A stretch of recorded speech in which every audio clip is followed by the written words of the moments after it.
Assalamualaikum warahmatullahi wabarakatuh dan salam sejahtera. Video kali ini kami akan mengupaskan tugasan bagi subjek isu semasa dan cabaran masa depan yang berkod JICS 1082 iaitu implikasi isu-isu konflik persempadanan dan tuntutan bertindih di Malaysia terhadap pendapatan negara. Sebelum itu, saya akan memperkenalkan ahli kumpulan saya yang terdiri daripada dua orang iaitu saya sendiri, Helen Wahidah binti Muhammad Tarmizi dan Afaf Yusra binti Muhammad Zahir. Baiklah, seperti yang diketahui, sempadan negara merupakan salah satu elemen terpenting bagi kedaulatan sesebuah negara, di mana kerajaan mempunyai kuasa bagi melakukan apa sahaja tindakan ke atas wilayahnya tanpa unsur campur tangan kuasa luar. Sempadan negara kebiasaannya ditentukan dengan tembok atau pos imigresen antara dua buah negara. Namun, dalam konteks maritim pula, sempadan negara sukar dijelaskan kerana tiada kewujudan sebarang bentuk halangan. Pemilitan ini akan berlaku seperti negara Malaysia, Filipina, Vietnam, Taiwan dan China yang berkongsi sempadan maritim yang sama iaitu Laut Cina Selatan serta menuntut bagi mendapatkan wilayah di kawasan maritim yang sama dan sehingga kini masih belum jelas lagi sempadannya bagi meluaskan kedaulatan negara masing-masing. Jadi, perkara ini dikenali sebagai tuntutan bertindih. Tuntutan bertindih yang berlaku di Asia Tenggara merupakan konflik panjang yang sukar diselesaikan kerana ianya melibatkan banyak negara yang mempunyai kepentingan nasional tersendiri. Malaysia juga turut serta dengan negara-negara lain seperti Filipina dan Indonesia dalam isu tuntutan bertindih dengan mengemukakan hujah-hujah tersendiri. Oleh itu, kami akan mengupaskan maklumat berkaitan dengan isu-isu konflik dan pertikaian di laut, di darat dan di udara di mana Malaysia termasuk dalam 3 isu tuntutan bertindih di laut iaitu isu tuntutan Pulau Sepadan dan Likitan, isu tuntutan Pulau Batu Putih dan isu tuntutan Pulau Layang-Layang. Kita bergerak kepada isu yang pertama iaitu isu tuntutan bertindih Pulau Sepadan dan Likitan. Hak pemilikan isu sepadan dan likitan telah dibangkitkan apabila Indonesia membantah Peta Baru Malaysia 1979 yang telah memasukkan Pulau Sepadan dan Likitan ke dalam Territorial Sea Malaysia dan mendakwa bahawa kedua-dua pulau tersebut adalah milik Indonesia. Namun, Kerajaan Malaysia menegaskan bahawa pengisytiharan Peta Baru yang dibuat tersebut adalah sah dalam menentukan zon wilayah maritim dan kedaulatannya.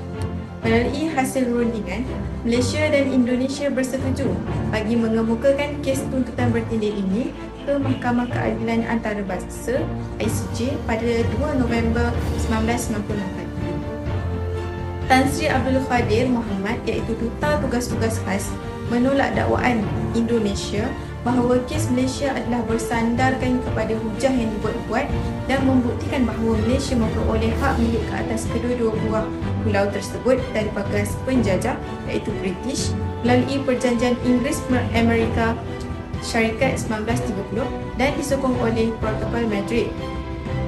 Walau bagaimanapun, pihak Indonesia gagal membuktikan bahawa kedua-dua buah pulau tersebut telah diserahkan kepada bekas penjajahnya Belanda dan kemudiannya diwarisi oleh Indonesia dengan perjanjian Inggeris-Belanda 1891. Dalam keputusan majoriti berpendapat bahawa pembahagian sempadan dalam perjanjian tersebut hanya merujuk kepada persempadanan darat dan mengecualikan persempadanan laut. Selain itu, Malaysia juga mengetengahkan hujah berkaitan dengan pentadbiran yang telah dijalankan oleh Kerajaan Malaysia ke atas kedua-dua buah pulau tersebut sejak dari zaman pemerintahan British pada awal kurun ke-20. Hujah ini telah menjadi kunci kejayaan kepada Kerajaan Malaysia dalam isu tuntutan ini di ICJ. Tindakan Malaysia yang membina dan menyelenggara rumah api di Pulau Sepadan dan Likitan pada tahun 1963 membuktikan bahawa pentadbiran yang berkesan pihak Malaysia berbanding dengan Indonesia yang tidak melakukan apa-apa pentadbiran di kedua-dua pulau tersebut malah tidak mengemukakan sebarang bantahan kepada Malaysia sepanjang masa aktiviti dijalankan selama bertahun-tahun. ICJ dengan keputusan majoriti 16-1 memutuskan bahawa kedua-dua buah pulau tersebut adalah hak milik Malaysia secara sah hanya atas hujah pentadbiran berkesan setelah mendapati bahawa tiada mana-mana perjanjian antara kuasa penjajah yang memberikan hak kedaulatan baik kepada Malaysia maupun kepada Indonesia. Hakim Gilbert Ilaumi, Presiden ICJ, berpendapat bahawa walaupun aktiviti-aktiviti yang disandarkan oleh Malaysia tidak banyak, akan tetapi ianya pelbagai serta merangkumi bidang perundangan, pentadbiran dan bersifat kehakiman. Seterusnya, saya akan menerangkan dengan lebih mendalam berkaitan dengan isu tuntutan bertindih Pulau Batu Putih. Pertikaian status kedaulatan Pulau Batu Putih tercetus pada tahun 1979 di mana Malaysia menerbitkan peta rasmi yang baharu dengan memasukkan Pulau Batu Putih ke dalam perairan wilayah negara. Pulau ini hanya terletak 7.7 batu nautika dari Johor dan terletak 25 batu nautika dari Changi, Singapura. Kerajaan Malaysia menuntut Pulau Batu Putih kerana ianya milik sah Johor serta dari sudut sejarah pula, Malaysia menyatakan bahawa apabila Kesultanan Johor menyerahkan Singapura dan 19 km sekeliling kepada pihak British pada tahun 1924, penyerahan ini tidak termasuk dengan Pulau Batu Putih. Sultan Johor hanya memberikan kebenaran kepada pihak British bagi membina rumah api di atas pulau tersebut pada tahun 1844 dan Singapura pula hanya diberikan kebenaran bagi menguruskan rumah api tersebut untuk kepentingan industri perkapalan Singapura. Dalam penghakiman ICJ, tuntutan Kesultanan Johor terhadap hak kedaulatan ke atas Pulau Batu Putih ini diiktiraf. Namun, hakim mengambil kira bahawa lebih daripada 100 tahun Malaysia tidak melakukan apa-apa bagi menunjukkan haknya ke atas pulau tersebut.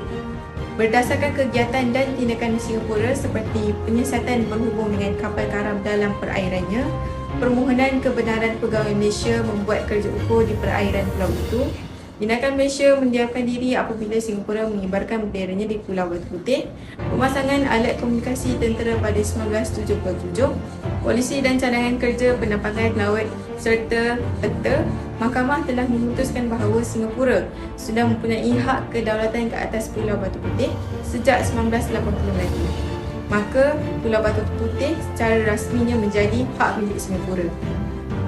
Daripada keputusan akhir isu tuntutan bertindih Pulau Batu Putih, Mahkamah mengaplikasikan isu pentadbiran dan aktiviti yang dijalankan di sesebuah kawasan menunjukkan sesebuah negara mempunyai kedaulatan.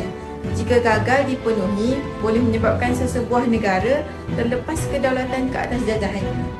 Isu ini juga dapat kita lihat ianya turut diaplikasikan dalam tuntutan Malaysia ke atas Pulau Sipadan dan Likitan dan telah menjadi salah satu faktor utama kemenangan Malaysia.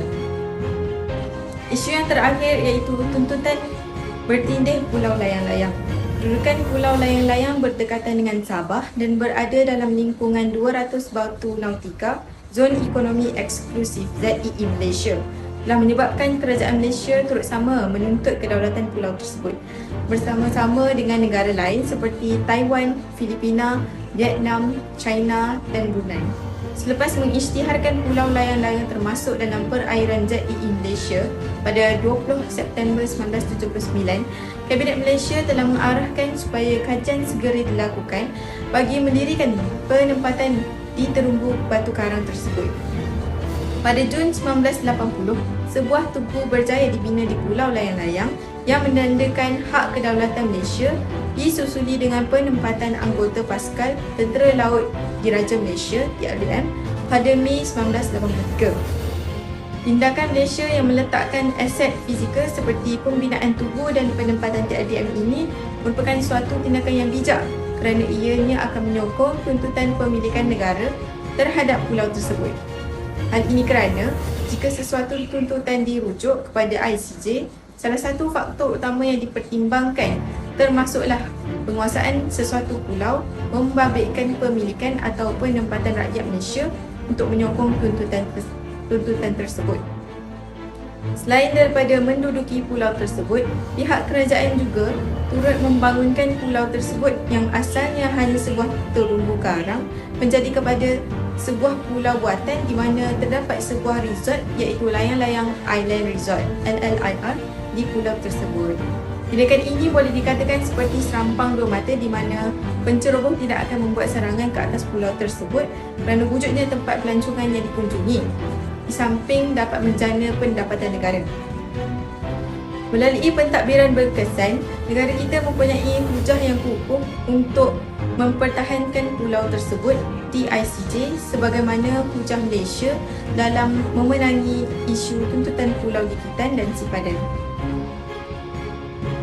Kesimpulannya, dalam isu tuntutan bertindih, Kerajaan Malaysia telah menang dalam tuntutan Pulau Sipadan dan Likitan dengan Indonesia serta kalah dalam tuntutan Pulau Batu Putih dengan Singapura. Namun, faktor utama kemenangan dalam tuntutan Pulau Sipadan dan Likitan ialah pentadbiran berkesan Kerajaan Malaysia di kedua-dua buah pulau tersebut.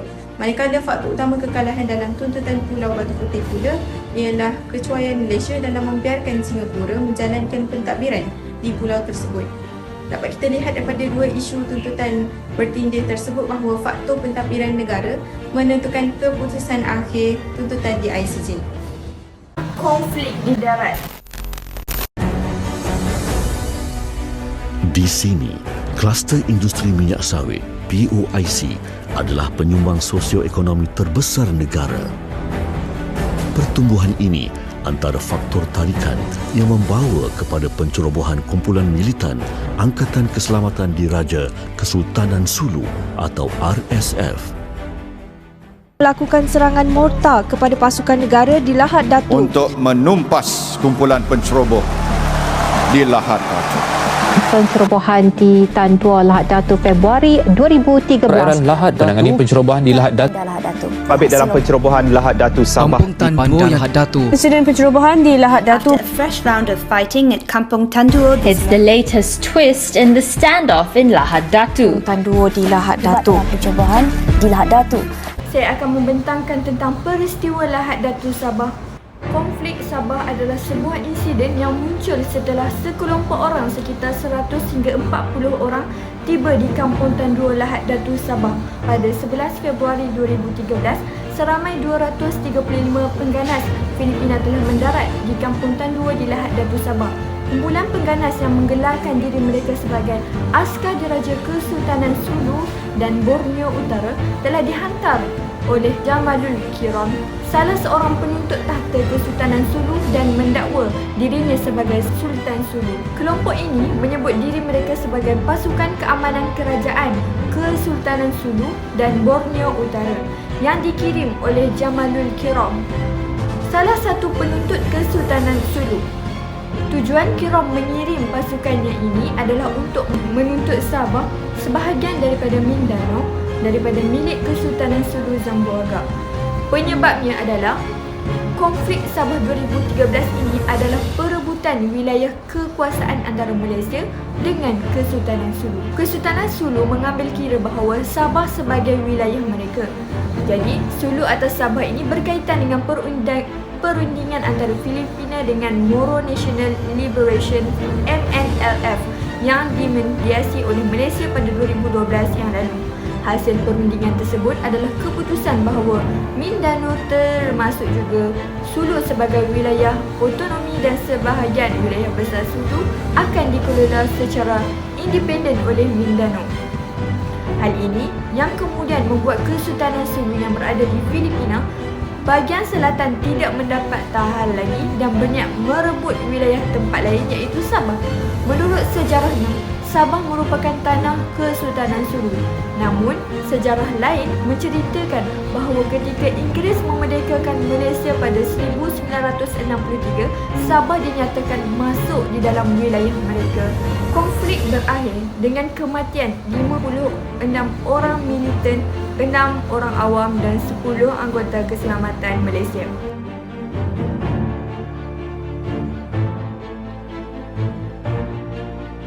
Lahad Datu telah membuka mata ramai pihak tentang betapa pentingnya memelihara keselamatan dan kedaulatan negara daripada diganggu dan digugat oleh pihak yang tidak bertanggungjawab.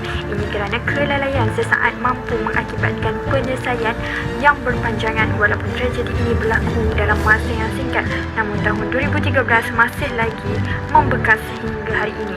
Kehidupan di situ sangat mengancam apabila setiap hari penduduk terpaksa merasai ketakutan serta keselamatan dari keluarga, daerah maupun negara.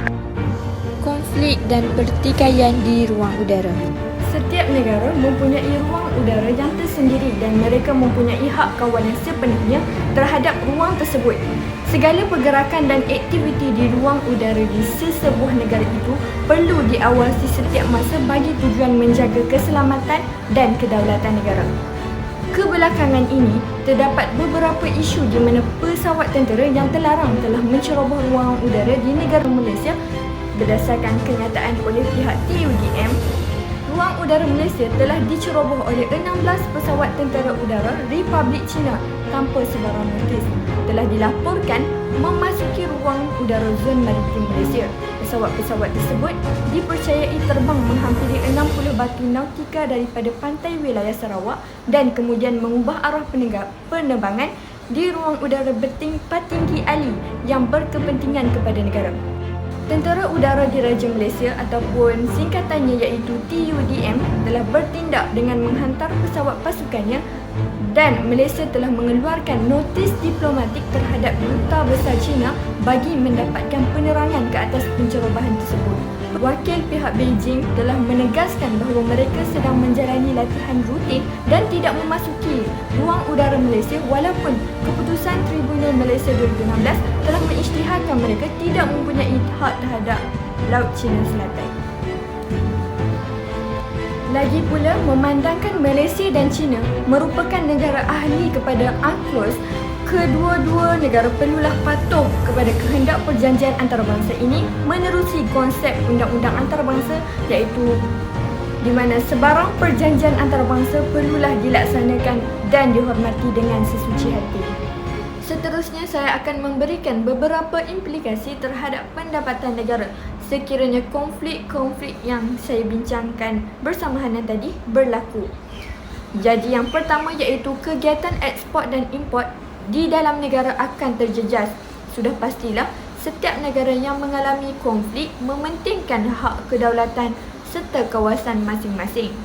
Jadi, mereka memerlukan kawasan yang strategik bagi memperoleh pelbagai jenis sumber dan hasil bumi. Oleh itu, kita tidak boleh memandang enteng akan perkara tersebut kerana ia merupakan salah satu faktor pengaliran masuk duit ke dalam negara. Seterusnya, implikasi yang kedua iaitu pelaburan negara akan menghadapi krisis ataupun terhenti. Apabila terjadinya konflik dengan negara lain, akan berlakunya persaingan dan kerjasama dalam ekonomi akan berkurang dengan negara serantau. Akibat hal ini juga berkemungkinan akan menghentikan pelaburan negara mereka yang ingin dilakukan di dalam negara kita. Di samping itu juga, aset kita yang ada pada negara mereka akan digunakan sebagai ancaman bagi mendapatkan suatu kawasan. Implikasi yang ketiga iaitu hasil pendapatan negara akan mengalami defisit. Hal ini akan menyebabkan kekurangan infrastruktur yang dapat dibangunkan. Perkara ini terjadi kerana para pembangun ataupun developer menjadi enggan untuk melaksanakan rancangan kewangan di negara kita.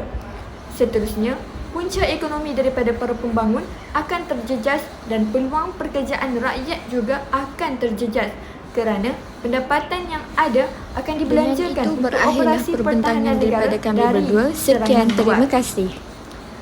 Seterusnya, implikasi yang keempat pula iaitu nilai mata wang negara jatuh dan menjejaskan zon ekonomi. Kestabilan politik akan menjadi tidak terkawal ikutan daripada kehilangan wilayah yang boleh mengurangkan ekonomi negara. Hal ini akan menyebabkan kadar penghasilan ekonomi dalam negara terjejas dan peningkatan barangan mentah. Selain itu, pelabur asing juga merasa tidak selamat untuk melabur di dalam negara kita.